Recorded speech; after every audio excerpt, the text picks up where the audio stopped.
রাজধানী ঢাকা, সিলেট সহ দেশের বিভিন্ন স্থানে ভূমিকম্প অনুভূত হয়েছে। সকাল 10:30টার দিকে এ ভূকম্পন অনুভূত হয়। ঢাকা, সিলেটের পাশাপাশি কুমিল্লাতেও ভূকম্পন অনুভূত হয়েছে বলে অনেকে স্ট্যাটাস দিয়ে জানিয়েছেন ফেসবুকে। মার্কিন ভূতাত্ত্বিক জরিপ সংস্থা জানিয়েছে, ভারতের দক্ষিণ পূর্বাঞ্চলীয় রাজ্যে নাগাল্যান্ডে ফেক শহর থেকে 128 কিলোমিটার দূরে মিয়ানমারের ভূমিকম্পটির কেন্দ্র ছিল। রিক্টার স্কেলের এর মাত্রা ছিল 5। সিলেটের স্থানীয় প্রতিনিধি জানিয়েছেন, কয়েক সেকেন্ড স্থায়ী হয় এ ভূমিকম্প। এতে আতঙ্কিত হয়ে অনেকের বাসাবাড়ি ও ব্যবসা প্রতিষ্ঠান ছেড়ে রাস্তায় নেমে আসেন।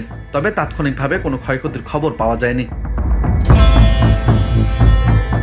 সিলেটের আবহাওয়া অধিদপ্তরের সহকারী পরিচালক শাহ মোহাম্মদ সজীব হোসাইন জানিয়েছেন, সিলেটের ভূমিকম্প অনুভূত হয়েছে যার মাত্রা 5 ছিল এবং ভূমিকম্পটির উৎপত্তি স্থল ছিল মিয়ানমার।